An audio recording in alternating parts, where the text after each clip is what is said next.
मंडळी, आजचा मुद्दा या देशातल्या लोकशाहीचा आहे। ज्या नेत्यांना आपण मत देतो ना, त्या आपल्या लोकप्रतिनिधींना दिल्या जाणाऱ्या मताचा आहे। जी लोकशाही आपल्याला अधिकार देते आणि जी लोकशाही आपलं सामर्थ्य आहे। लोकशाहीचं तत्व जॉन लॉक आणि जॉन जॅक रुसो या विद्वानांनी असं सांगितलं की निवडणुका या लोकशाहीचा आत्मा आहेत। रुसो यांनी सोशल कॉन्ट्रॅक्ट या त्यांच्या पुस्तकात म्हटलं की सरकार हे जनतेच्या इच्छेनुसार चाललं पाहिजे आणि निवडणुका त्या इच्छेचं प्रत्यक्ष प्रतिबिंब असतात। पण देशातील सर्वात मोठ्या लोकशाहीत निवडणुका आणि त्या घेणारा निवडणूक आयोग सध्या वादाच्या केंद्रस्थानी। विरोधकांनी तर निवडणूक आयोगाला संशयाच्या घेऱ्यात उभं केलंय। राहुल गांधींच्या मतचोरीच्या गौप्यस्फोटानंतर महाराष्ट्रातल्या मतदार याद्यांमधले घोळ देशाच्या चव्हाट्यावर आले।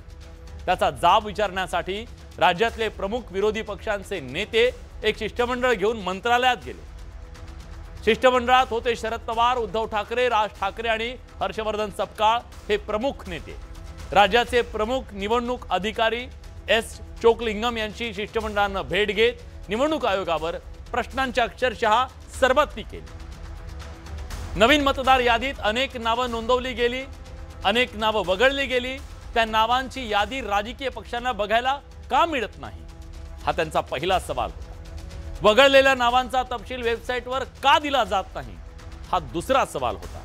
ऑक्टोबर 2024 ते जुलै 2025च्या मतदार यादीत समाविष्ट करण्यात आलेल्या नवीन नावांची यादी प्रसिद्ध का केली जात नाही, हा तिसरा सवाल होता।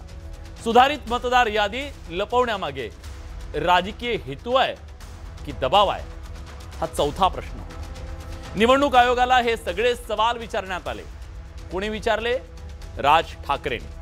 शिवाय यादी प्रसिद्ध करायची नसेल तर निवडणुकीचा फार्स कशाला घेता, असंही त्यांनी सुनावलं। शिवाय मतदार यादीतली दुबार नावं वगळण्यासाठी डुप्लिकेशनचा पर्याय वापरण्याची आणि निवडणुकांमध्ये व्हीव्हीपॅट वापरण्याची सूचना सुद्धा विरोधी पक्षाच्या या शिष्टमंडळानं केली। त्यावर निवडणूक आयोगानं आता हात झटकले। मतदार यादीत बदल करण्याचा अधिकार आमच्याकडे नाहीये असं म्हणत त्यांनी काखावर केल्या। त्यामुळे अनेक प्रश्न निर्माण झालेत, ज्या सगळ्याची आज आपल्याला चर्चा करायची आहे बडे मुद्द्याच्या माध्यमातून। पण बघूया विरोधी पक्ष नेत्यांचं नेमकं काय म्हणणं होतं, या बैठकीच्या सुद्धा आज आपल्याला करायची आहे। ही चर्चा करण्यासाठी आज भलं मोठं पॅनल आपल्या सोबत आहे आणि आज डिबेटपेक्षा मला चर्चा करायची आहे, कारण आपण आपला महाराष्ट्र एका मोठ्या निवडणुकीला, मिनी विधानसभा निवडणुकीला सामोरं जात असताना त्या पार्श्वभूमीवर ही चर्चा होतीये। या चर्चेत सहभागी होण्यासाठी स्टुडिओत माझ्या सोबत आहेत भाजपचे आमदार अमित गोरखे। अमितजी, स्वागत आहे तुमचं। आपल्या सोबत शरदचंद्र पवार पक्षाच्या राष्ट्रवादीच्या नेत्या विद्याताई चव्हाण आहेत। विद्याताई, स्वागत आहे तुमचं। मनसेचे नेते अविनाश अभ्यंकर आपल्या सोबत आहेत। अविनाशजी, स्वागत आहे। आपल्या सोबत आता काँग्रेसचे प्रवक्ते हनुमंत पवार सुद्धा जोडले गेलेले आहेत। हनुमंतजी, तुमचं सुद्धा स्वागत आहे।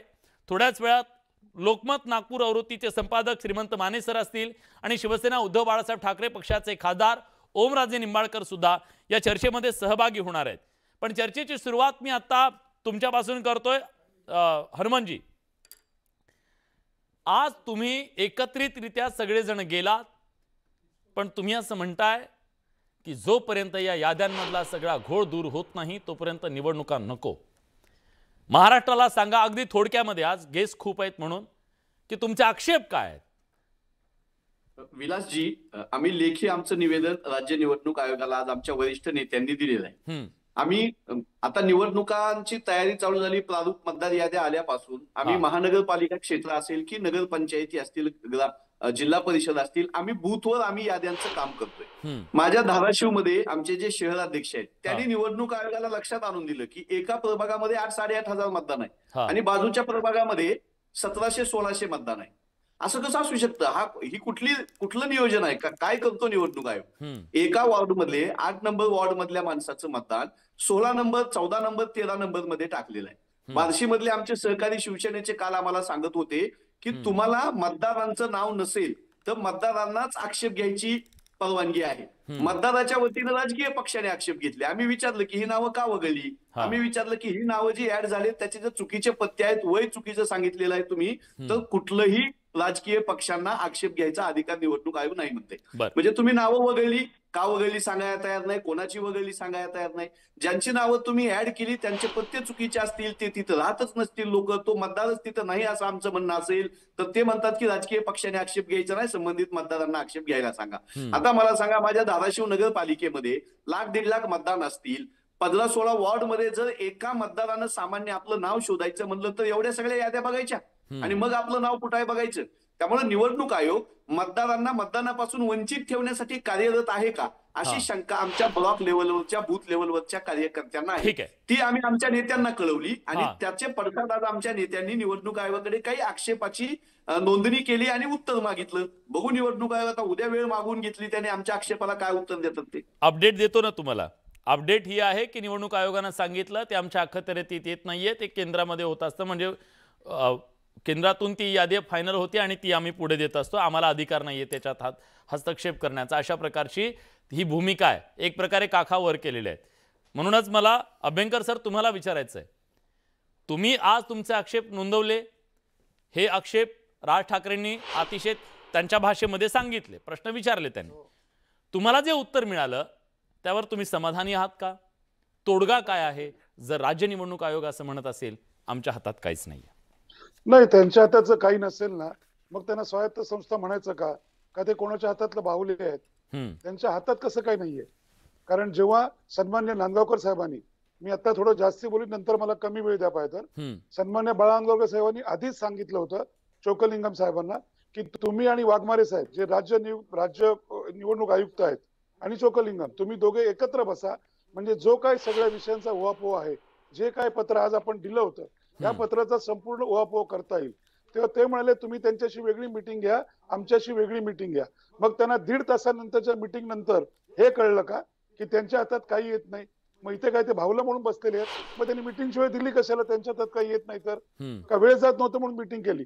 मग सगळे याद्यांमध्ये घोळ आहे, मतदारांच्या लोकांमध्ये घोळ आहे.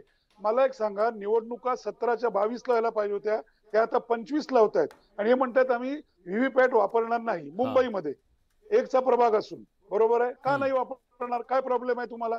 तुमची अडचण काय आहे? कशासाठी? ह्याला कारण काय आहे? आणि तुम्ही जी नावं वगळताय, तुम्ही जी नवीन याद्या त्याच्यामध्ये टाकताय, इथे आता अनेक नियम माझ्याकडे पण तुमच्याकडे केस बरेच आहेत, हे सगळे नियमाचे कागदपत्र आहेत. ते काय करतायत? एकमेकावर ढकलतायत. फक्त निर्णय घ्यायचे अधिकार इकडच्या मनात आणलं ना तर सगळं करू शकतात, लक्षात ठेवा. पण त्यांच्या मनात काय येत नाहीये, कुठल्या दडपणाखाली ते आहेत, ह्याचा आम्ही सगळेजण शोध घेतोय. एक गोष्ट मात्र नक्की की मनसेला किंवा या शिष्टमंडळाला महाराष्ट्राच्या निवडणूक आयोगाने हलक्यात घेऊ नये. आम्ही हा विषय तडीस नेल्याशिवाय शांत बसणार नाही. कारण विषय असा आहे, हा काही फक्त कुठल्या सत्ताधारी कोण आहे, विरोधक कोण आहे हा विषय नाहीये. विषय असा आहे की पारदर्शक दृष्टीने मतदान हे झालं पाहिजे, लोकांना न्याय हक्काने मतदान हे करता आलं पाहिजे. आणि दुसरी एक विनोदाची गोष्ट अशी आहे, याद्या ज्या जुलै महिन्यात लॉक केलेल्या आहेत, हे कुठलं स्वप्न पडलंय? ज्याचं वय हे 18 वर्ष जुलै नंतर झालेलं आहे, त्याला काय, त्यांनी काय करायचं? उद्या ते म्हणतील मी जिल्हा परिषद आणि इतर संस्थांना केलेलं आहे, मग मुंबईची यादी कधी लॉक होणार आहे? प्रभाग रचना 4च्या केलेल्या आहेत किंवा 4च्या होणार आहेत. 4च्या प्रभाग रचना म्हणून आम्हाला तिथे व्हीव्हीपॅट देता येत नाही. म्हणजे प्रत्येक ठिकाणी यांनी पळवाट काढली आहे. जर 4 मध्ये देता येत नाही तर 1 मध्ये द्या, नाही तर प्रभाग पद्धत रद्द करा ना. जेव्हा 4 नगरसेवक येतात ना, तेव्हा ज्याला अडचण आहे त्याला कळत नाही. कारण प्रत्येक ठिकाणी क्रेडिट कोणी घ्यायचं याच्यावरनं वाद होतात आणि त्याच्यावर तुम्ही कार्यक्रम केलेले आहेत. हे बघा, आम्ही विचारलेल्या ह्या शिष्टमंडळाच्या प्रश्नापासून महाराष्ट्र निवडणूक आयोग पळून जाऊ शकत नाही. उद्या परत सगळे नेते तिकडे चाललेले आहेत. यांना याची महाराष्ट्राला आणि लोकशाही टिकवणारीच उत्तरं द्यायला लागतील. ते जर कुठल्या दबावाखाली असतील तर ते त्यांना लखलावं. पण आम्ही आमच्या प्रश्नाची लोकांना मिळणारी समर्पक उत्तरं घेतल्याशिवाय शांत बसणार नाही. कुठल्याही परिस्थितीत व्हीव्हीपॅट असलंच पाहिजे. कुठल्याही परिस्थितीत 18 वर्षाच्या मुलांचं नाव हे यादीत यायलाच पाहिजे. ठरवलं तर आपल्याकडे अद्ययावत यंत्रणा आहे. कायम तुम्ही जयघोष करत असता आणि स्वतःला जेव्हा तुम्ही स्वायत्त संस्था म्हणता तेव्हा तुम्ही 3 वर्ष झोपला होतात का?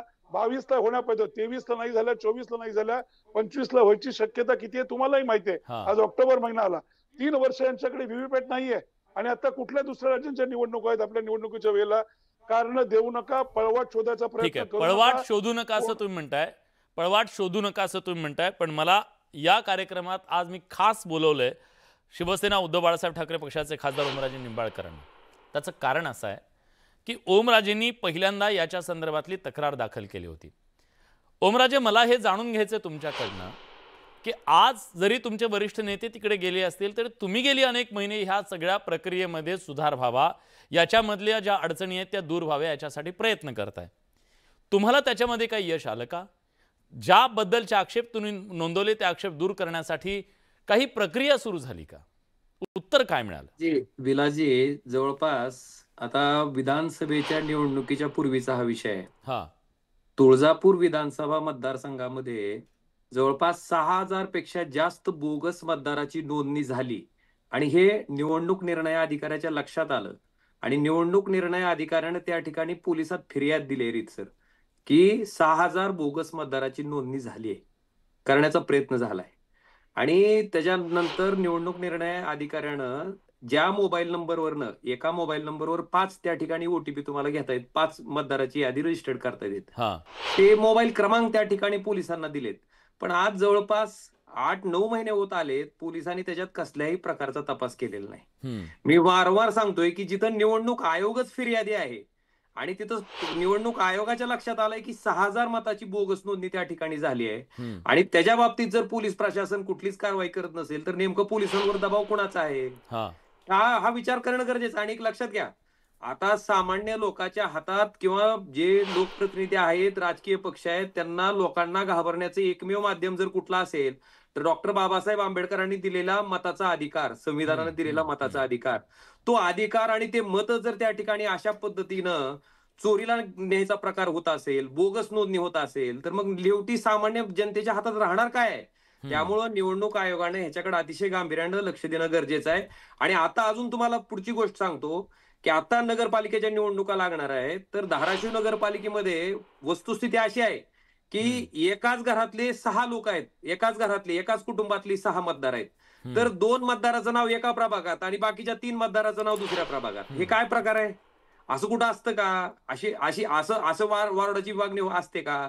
मागच्या वर्षी ज्या वॉर्डाची लोकसंख्या 8,000 लोकांची होती, म्हणजे मतदारसंख्या 8,000 होती, ते प्रभाग, ते वॉर्ड आता ह्या वेळेस मतदान होत असताना 8,000चा वॉर्ड 9,000, 10,000 झालेला समजू शकतो.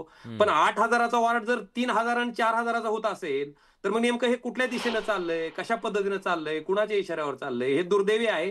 आणि मला वाटतंय निवडणूक आयोगानं ही लोकशाही अबाधित ठेवण्यासाठी, लोकांच्या मताच्या अधिकाराचं रक्षण करण्यासाठी स्वायत्त संस्था म्हणून त्यांना अधिकार दिलेले आहेत, त्या अधिकाराचा वापर करून अशा पद्धतीनं कुठलाही राजकीय पक्ष, मग तो सत्तेतला असो किंवा कुठलाही असो, त्या निवडणुकीच्या प्रक्रियेत हस्तक्षेप करणार नाही, याची दक्षता आणि भारतातल्या लोकांना विश्वास द्यावा लागणार आहे की बाबा हे असं आम्ही होऊ देणार नाही, असं आम्ही चालू देणार नाही. खरंय, अगदी बरोबर आहे.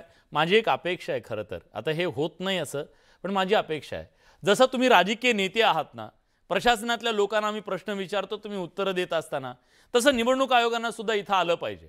अशा डिबेटमध्ये येऊन शंकांचं निरसन केलं पाहिजे, प्रश्नांची उत्तरं दिली पाहिजेत. माझं वैयक्तिक मत आहे ते येणार नाहीत, बोललं तरी फोन उचलत नाहीत किंवा त्याच्याबद्दल बोलत नाहीत, पण यायला हवं. मला वाटतं अधिक पारदर्शकता त्याच्यामुळे येऊ शकेल आणि चर्चेत सहभागी व्हायला काहीच हरकत नाही आहे. आपण पुन्हा पुन्हा प्रयत्न करत राहू. पण आता मला विद्याताईंना विचारायचं आहे.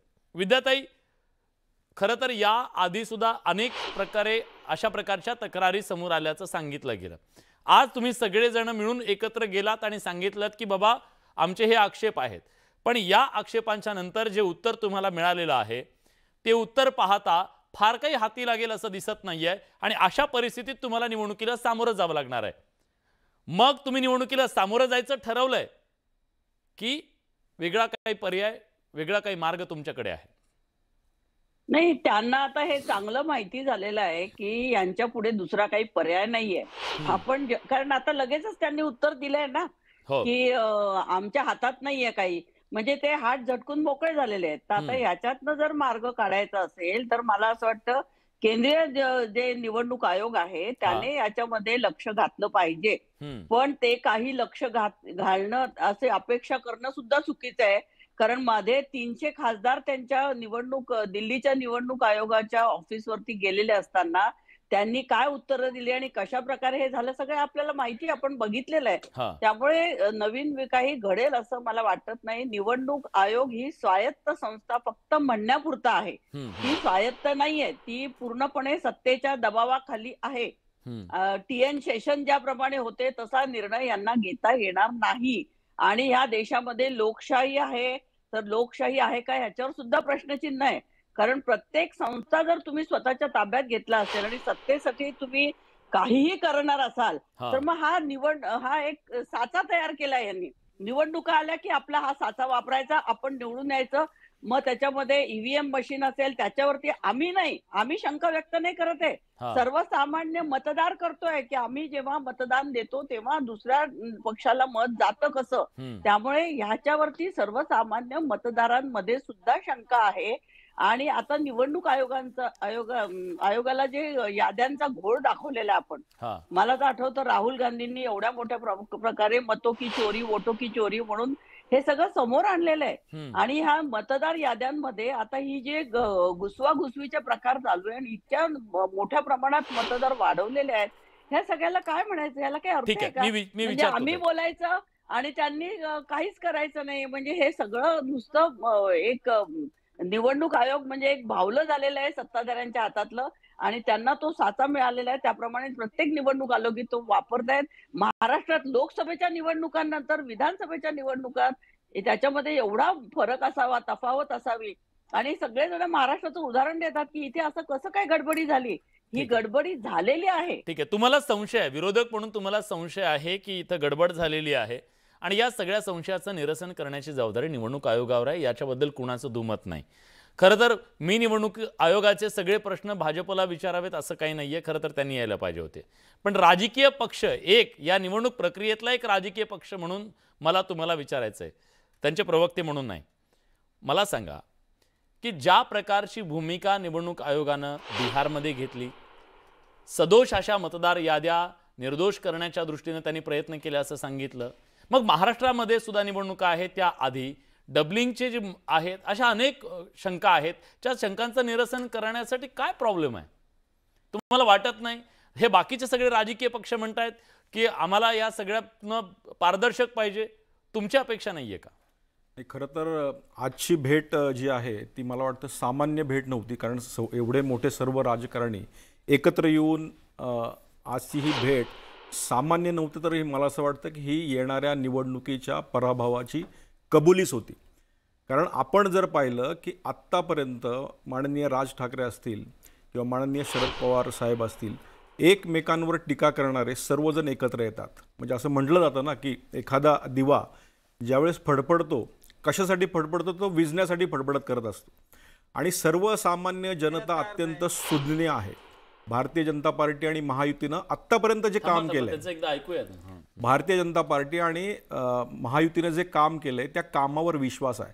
आपण जर मागची लोकसभेची निवडणूक पाहिली, असाच प्रयोग, ज्याला आपण नेरेटिव्ह असं म्हणतो, असाच प्रयोग या काँग्रेस आणि त्यांच्या आघाडी सरकारनं त्यावेळेस केला. आणि त्याच्यामध्ये संविधान बदलणार, संविधान बदलणार, संविधान बदलणार, म्हणजे डॉक्टर बाबासाहेब आंबेडकरांचं संविधानही खोटं ठरवण्याचं काम याच पक्षांनी केलं होतं. पण तिथेही काही घडलं नाही. आणि ज्या महायुती सरकारनं खऱ्या अर्थानं ज्यावेळेस संविधान बदलणार हा नेरेटिव्ह त्यांनी सेट केला होता आणि तो सर्वसामान्यांपर्यंत पोहोचवण्याचा प्रयत्न. नाही, प्रश्न मला कळला तुमचा. पण मला हेच सांगायचं की आजची जी भेट होती, ती भेट जी आहे ती एकत्रीकरण, सगळ्यांनी येऊन हे नेरेटिव्ह सेट करायचं आणि जनतेची परत एकदा दिशाभूल करायची. मला एक सांगा की आज आपण सगळे एकत्र आलात आणि त्या ठिकाणी पटत नाहीये तुमचं म्हणणं. नाही, कुणाला पटणारच नाही ना, कसं पटेल, त्यांचंही म्हणणं मला पटत नाहीये.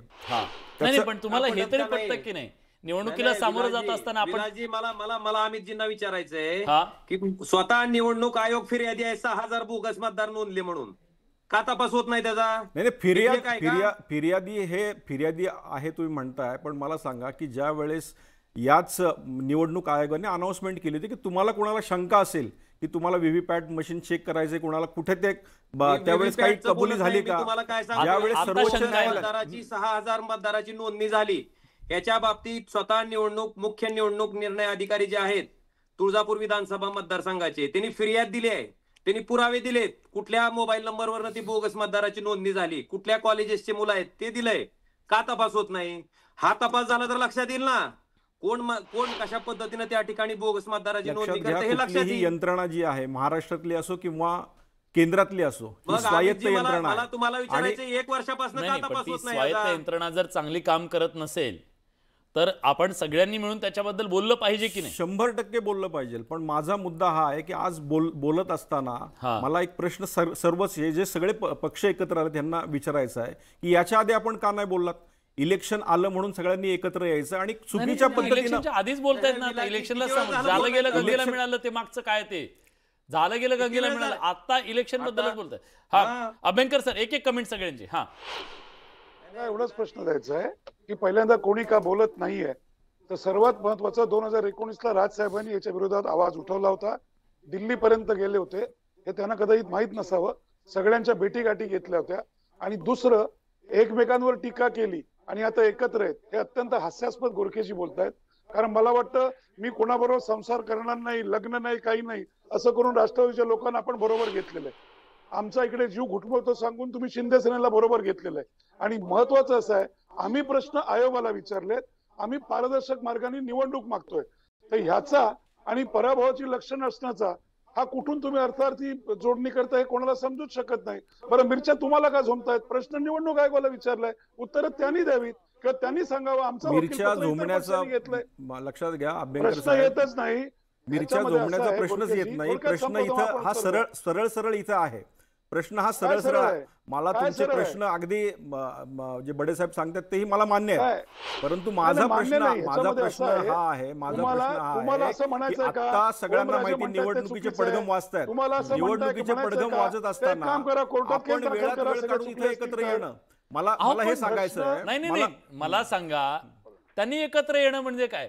त्यांना ह्या निवडणुका पारदर्शक व्हाव्यात त्याच्यासाठी त्यांनी दाद मागणं चुकीचं काय याच्यामध्ये? दाद मागणं चुकीचं नाहीये, पण अशा प्रकारे एकत्र येऊन एखादा नेरेटिव्ह सेट करणं आज लोकांना या माध्यमातून लोकांना सातत्यानं फोडून निघणारच आहे. लोक आज सुज्ञ आहेत, लक्षात घ्या. लोक अत्यंत सुज्ञ आहेत. कुठली नाव एक एक जण बोलूया. तुम्हाला चालेल का ते? माझं आपल्याला आव्हान आहे की आम्ही जे दाखवतोय, ओमराजे जे सांगतायत ते खोटं पाडून दाखवा. आम्ही सांगतोय दुबार मतदान, बोगस नावं आहेत, हे आपण खोटं पाडून दाखवा. हे बघा, खोटं पाडणं आणि जसं ओमराजे म्हणाले की आज कोर्टामध्ये किंवा त्या निवडणूक आयोगाच्या त्या समितीमध्ये हा निर्णय होणार आहे. पण माझं सगळ्यांना आपल्याला सांगणं आहे की आज ज्या ठिकाणी निवडणुका झाल्या, ज्या ठिकाणी निवडणूक उमेदवार निवडून आलेत, ज्या ठिकाणी भारतीय जनता पार्टीचे महायुतीतले उमेदवार निवडून आलेत आणि ज्या ठिकाणी विरोधातले म्हणजे उभाटाचे असतील किंवा इतर असतील, मग ते निवडून आलेले फक्त ओमराजे निंबाळकरच का बोलतात, इतर का शांत आहेत? मला हे सांगणं आहे की ज्या पद्धतीने लक्षात घ्या, ज्या पद्धतीनं काँग्रेस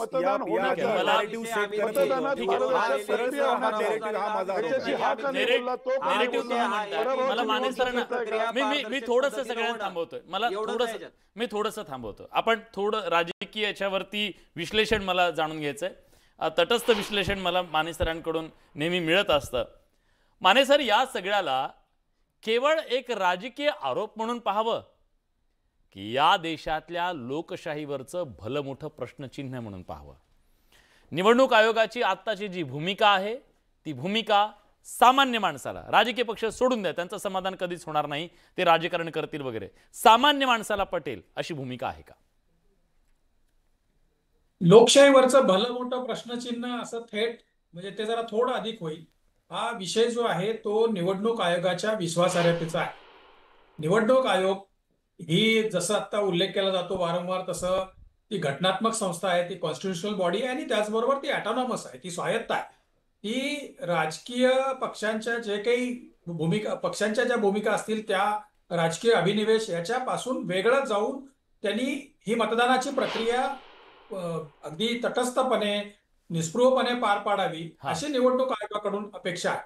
आणि दुर्दैवाने ते आता होताना दिसत नाही आणि त्यामुळे निवडणूक आयोगाची विश्वासार्हता मात्र नक्की पणाला लागली आहे. त्याची काही कारणं आहेत. एक तर पहिला मुद्दा असा आहे की आता ओमराजेंनी ज्याचा उल्लेख केला होता तसे महाराष्ट्रात आणखी काही उदाहरणं आहेत.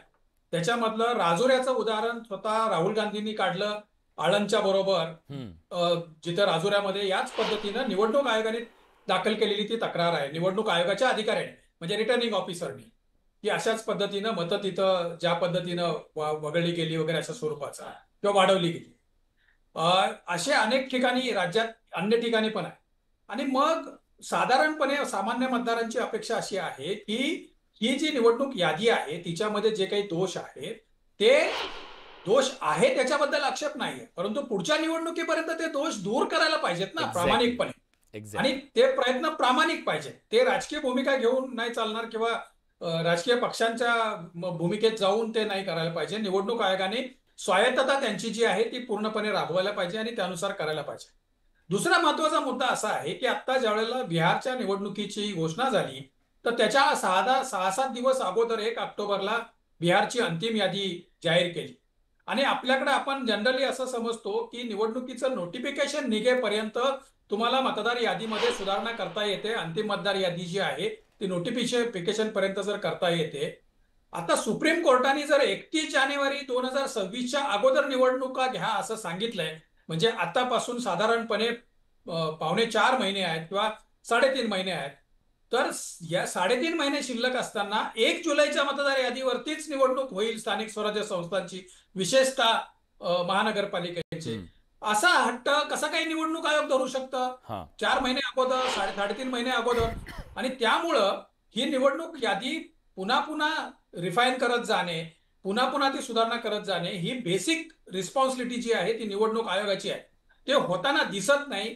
आणि या उलट म्हणजे आता आमदार गोरखेंनी जी भूमिका मांडली नॅरेटिव्हच्या अनुषंगाने, तर मला थोडंसं त्यांना असं पण विचारावं असं वाटतंय की एवढे एकमेकांशी भांडणारे नेते, राज ठाकरेंपासून शरद पवारांचा आपण उल्लेख केला, एकमेकांशी भांडणारे नेते जर एकत्र जाऊन त्या निवडणूक यादी संदर्भात जर राज्याच्या निवडणूक आयुक्तांना भेटत असतील तर भारतीय जनता पक्षाचे लोक पण त्याच्यात सहभागी झाले तर काय बिघडतंय? निवडणूक यादीच तर पूर्ण शुद्धीकरण होईल किंवा ते प्रक्रिया जी आहे ती अधिक निर्दोष होईल. तर ही अशा पद्धतीची आहे. आणि त्यामुळं काय झालंय की विरोधी पक्षांनी आरोप करणे आणि भाजपने डिपेंड करणे याच्यामुळं निवडणूक आयोगाची अडचण झाली आहे, म्हणजे ती केंद्रीय निवडणूक आयोग असो की राज्य निवडणूक आयोग असो. कारण या सगळ्या प्रकारामध्ये आणि हा देशभराचा विषय आहे. आणि आता ज्याचा मी उल्लेख केला किंवा ओमराजेंनी जे सांगितलं कॉन्क्रीट ज्याचे पुरावे आहेत, म्हणजे आता राहुल गांधींनी राजुऱ्याचा उल्लेख केल्यानंतर तिथल्या रिटर्निंग ऑफिसरनी प्रेस कॉन्फरन्स घेऊन सांगितलं की नाही आम्ही आता ते जिल्हाधिकाऱ्यांनी सांगितलं की त्या डिटेल्स आम्ही देतोय. आता तुळजापूरची माहिती तर वेगळीच येते, म्हणजे ते ऑलरेडी डिटेल्स गेलेले आहेत. म्हणजे ज्या सीआयडीला कर्नाटकमधले डिटेल्स मिळत नव्हते तशा स्वरूपाचे डिटेल्स जर तुळजापूरच्या रिटर्निंग ऑफिसरनी जर दिलेले असतील तर निवडणूक आयोगाची ती अधिक जबाबदारी आणि पोलिसांची जी जबाबदारी जी आहे ती वाढते. मला असं वाटतं की याचं पॉलिटिकल बॅटलमध्ये रूपांतर झाल्यामुळं निवडणूक आयोगाची अडचण झाली आहे आणि निवडणूक आयोगाची क्रेडिबिलिटी प्रचंड म्हणजे त्यांची विश्वासार्हता जी आहे ती पणाला लागलेली आहे आणि त्याच्यातून बाहेर पडण्यासाठी काहीतरी प्रयत्न करायला पाहिजे. हनुमानजी, मला तुम्हाला तेच विचारायचं आहे, या सगळ्यातनं बाहेर पडण्यासाठी खरं तर या देशातल्या नागरिकाला ना तुमच्या राजकीय बॅटलमध्ये कवडीचा इंटरेस्ट नाहीये, पण त्याला इंटरेस्ट एका गोष्टीत आहे, मी दिलेलं मतदान योग्य ठिकाणी जातंय की नाहीये आणि या देशातली लोकशाही प्रक्रियेतली निवडणूक प्रक्रिया जी आहे ना ती निर्दोष असली पाहिजे, हा सामान्य माणसाचा निश्चितपणे इंटरेस्ट आहे. काय व्हायला हवं असं तुम्हाला वाटतं, काय होत नाहीये?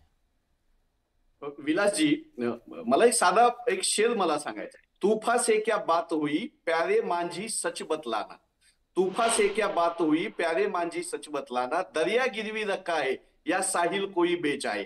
हा माझा प्रश्न आहे निवडणूक आयोगाला. अरे हिंगणा मतदारसंघ, तुळजापूर, राजुरा, आळंद मतदारसंघ, बेंगलोर मधला महादेवपुरा मतदारसंघ, 10 लाख पेक्षा जास्त मतदारसंघामधल्या लोकांची नावं, 10 लाख नावं आम्ही दिलेली की ही बोगस नाव आहेत. एका घरामध्ये 200 नावं कशा असू शकतात? 80-85 वर्षाचा माणूस पहिल्यांदा निवडणूक यादीमध्ये कसा येऊ शकतो? 5-5 राज्यामध्ये एक माणसाचं नाव कसं असू शकतं? आणि तुम्ही याची सुरुवात संसदेमध्ये आणि निवडणूक आयुक्त नेमण्यामधून न्यायाधीशाला काढून टाकलं. सीसीटीव्ही फुटेजचा कायदा बदलला तुम्ही. निवडणूक आयोग हा भारतीय जनता पक्षाच्या शाखेमध्ये विलीन झालेला आहे, त्याचाच आज प्रत्यय महाराष्ट्रामध्ये पण आला. अहो, आम्ही कागद घेऊन सांगतोय, माणसं, जिवंत माणसं आनंदमध्ये राहुलजींनी उभा केली की हा माणूस इथं उभा आहे आणि हा मेला म्हणून याचं नाव यादीतून काढलेलं आहे. निवडणूक आयोगाच्या तोंडावर पट्टी बांधलेली आहे. केंद्रीय निवडणूक आयोग ऍफिडेव्हिट मागतायत. अरे काय लावलंय तुम्ही हे? या देशामध्ये अराजक आणायचंय का निवडणूक आयोगाला? भाजपा काँग्रेस राष्ट्रवादी लढाई बाजूला ठेवा, पण मेलेला माणूस जर जिवंत आहे म्हणून दाखवून बोगस मतदान करून जाता आणि जिवंत असलेल्या माणसाला कुठलीही नोटीस न देता कुठलंही कारण न सांगता यादीच्या बाहेर टाकता, तर हा घटनाद्रोह आहे, हा देशद्रोह आहे. आणि भारतीय जनता पक्षाच्या आशीर्वादाने हे सुरू आहे का? कारण हिंगणा मतदारसंघामध्ये बोललं भाजपाचीच लोक येतात, आमचं शिष्टमंडळ जाऊन निवडणूक आयोगाला भांडते तर भाजपाचीच लोक वकिली करतायत, केंद्रीय निवडणूक आयोग आम्हाला ऍफिडेव्हिट मागतायत. राहुलजी गांधी यांनी 10 लाख पेक्षा जास्त मतदानाचे पुरावे दिलेले आहेत. निवडणूक आयोग बोलायला तयार नाही. ठीक आहे. मी विचारतो, अमितजींना विचारतो, अमितजी अजून काय द्यावं? त्यांचं असं म्हणणं आहे की आम्ही सगळ्या प्रकारचे पुरावे दिले, जिवंत माणसं उभी केली, ज्यांना मेली म्हणून काढून टाकलं गेलं, अनेक याद्या दिल्या, बोगसगिरी काय याच्यातली, आणि आज निवडणूक आयोगाने सुद्धा ही गोष्ट मान्य केली. मला वाटतं अभ्यंकर सर तुम्ही सांगाल त्याच्याबद्दल. निवडणूक आयोग असं म्हणाला की डबलिंग जिथं आहे तिथं आम्ही त्यांना सांगू की तुम्हाला एकाच ठिकाणी मतदान करता येईल. याचा अर्थ काय माहितीये का? निवडणूक आयोग स्वतः मान्य करतं डबलिंग आहे. नक्की.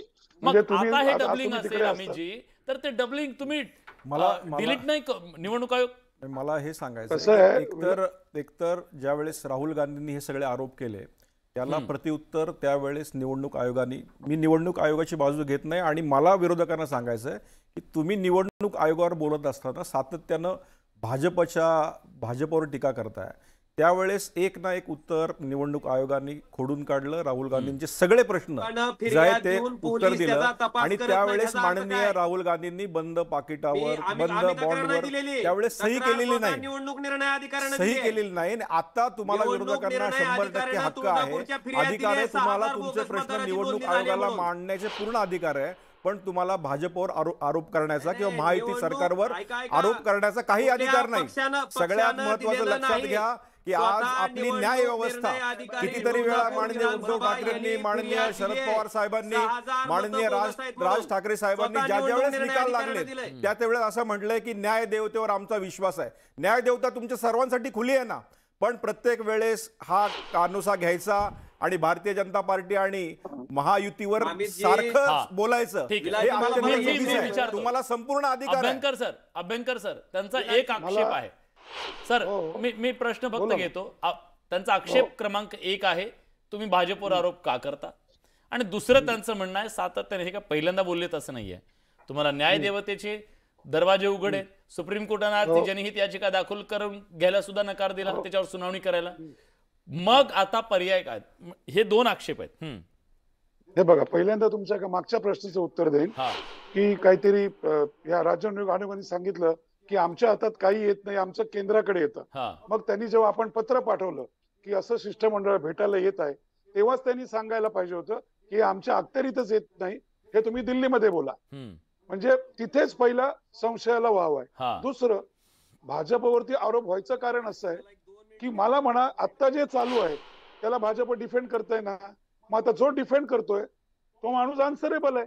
आता तो कुठल्या पक्षाचा आहे कुठल्या पक्षाचा नाहीये, कारण जर संपूर्ण देश आता ह्याच्या माझा एक प्रश्न आज खास करून गोरखेजींना आहे की मला सांगा, मुंबईमध्ये तुमचं ते ईव्हीएम मशीन आहे, मग व्हीव्हीपॅट असायला काय प्रॉब्लेम आहे? ह्याच्यावर गोरखेंचं काय मत आहे? व्हीव्हीपॅट असला पाहिजे का नसलं पाहिजे? प्रभाग सिस्टीम सुद्धा मुंबईला फक्त एकचा प्रभाग आहे, 4 वर्ष कुठेही निवडणुका झालेल्या नाहीयेत आणि आता हे सांगतात की आमच्याकडे व्हीव्हीपॅटचं मशीनच नाहीये. ज्यांची नावं वगळली आहेत ती का वगळली आहेत ह्याची उत्तरं नाहीयेत. संपूर्ण देशातनं बोगस मतदानाच्या डुप्लिकेशनच्या तक्रारी येत आहेत आणि त्याच्यावर चोकलिंगम साहेब असं म्हणत असतील की आम्ही त्या मतदाराला सांगू की तू एका ठिकाणी जाऊन मतदान कर.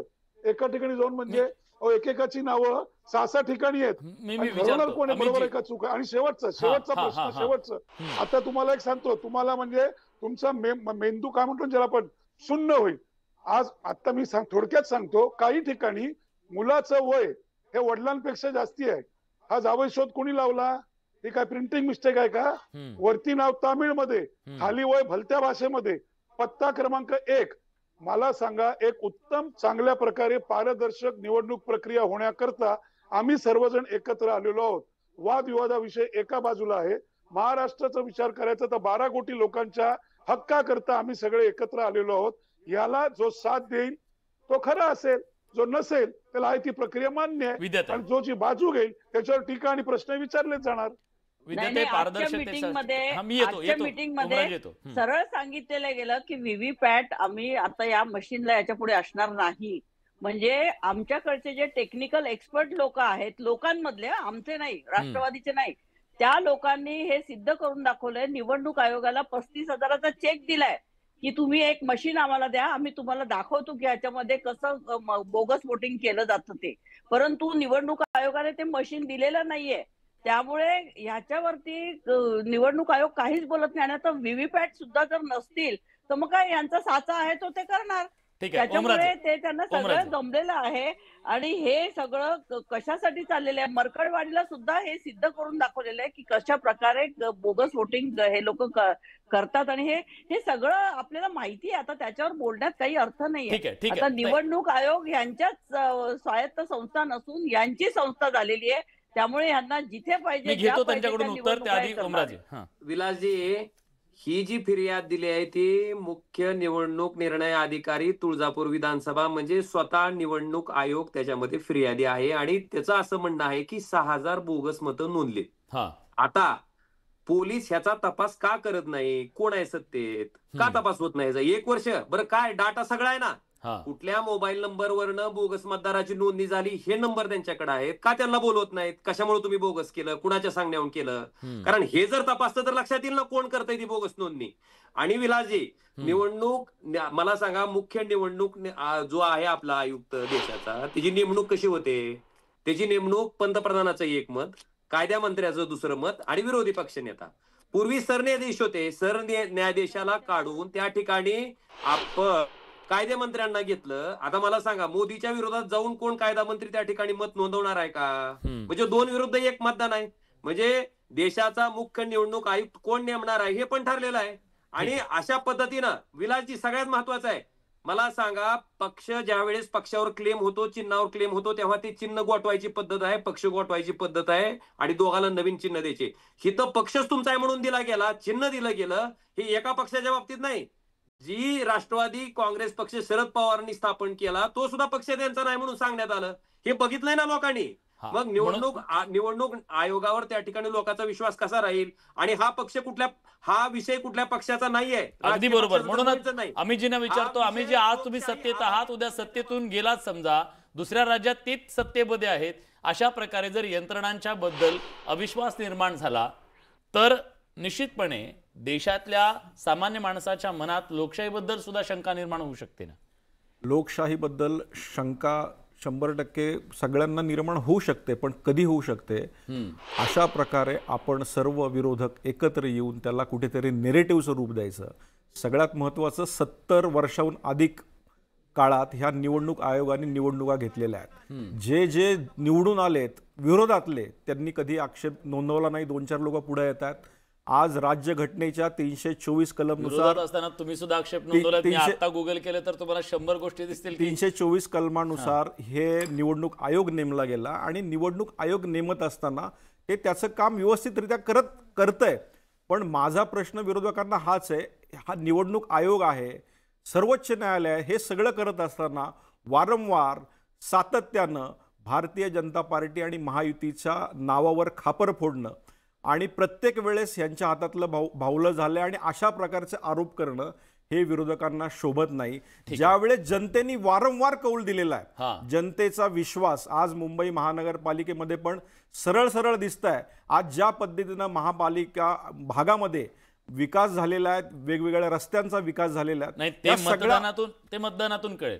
पण जनतेचा कौल म्हणालात ना, माझा वेळ संपलाय. जनतेचा कौल आपण सुद्धा बघणार आहोत. मलाही माहित नाही काय कौल आहे. जो सवाल विचारला ना त्याच्यावरती महाराष्ट्राच्या जनतेला काय वाटतंय तुम्ही पण बघा. हे तर राजकीय, हे तुमचे विरोधक आहेत, हे काय तुमच्याबद्दल फार गोड बोलतील असं नाही, पण जनता तर तुम्हाला मतदान केलेली आहे असं समजूया. मतदार याद्यांवर आक्षेप तरी निवडणुका घ्याव्यात का? प्रेक्षकांचं काय मत आहे? 33% लोक होय म्हणतायत, 77% हे निरपेक्ष आहे. इथं व्हीव्हीपॅट नाही, ईव्हीएम मशीन नाही, काही नाही. जा तुम्ही मतदान करा. सामान्य माणसासाठी खुलं आहे. त्यांनी केलेलं मतदान सांगतंय पारदर्शकता पाहिजे. बस यात सगळं आलं. आशा करूया पारदर्शकतेसाठी खऱ्या अर्थाने पावलं उचलली जातील. लोकशाहीसाठी ते खूप गरजेचं आहे. आज या चर्चेत आपण सगळेजण आलात, आपली भूमिका मांडली, त्याबद्दल सगळ्यांचे मनापासून आभार. बडे मुद्देच्या चर्चेत आपण इथेच थांबतोय. धन्यवाद.